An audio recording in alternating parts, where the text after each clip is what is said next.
Good afternoon, Warriors. Today is Friday, December 13th, 2019. Taking a look at our homework for this evening. We do have our Socks for Seniors drive next week. Please make sure that you bring socks in and give them to Mrs. Cap for this challenge that we are doing to raise socks for seniors.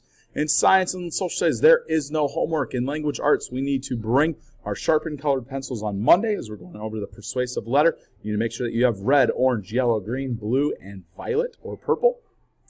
In literature, we need to go through and compare and contrast our texts across genres worksheet. We did that in class today. A lot of people got it done. If you did not get it done in class or get it done in Warrior Time, that is homework this weekend, and it is due Monday.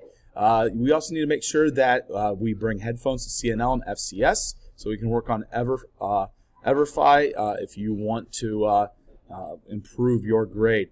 Remember, there is a dance tonight, 6:30. Make sure that you come and are respectful and do things the Warrior way. Also, we start our contests next week, and we have different themes throughout the week or throughout each day next week. The first one is Ugly Sweater Day on Monday. Come rock in your ugliest Christmas sweater and have a good time. It's going to be it for today. Everyone have a fantastic weekend.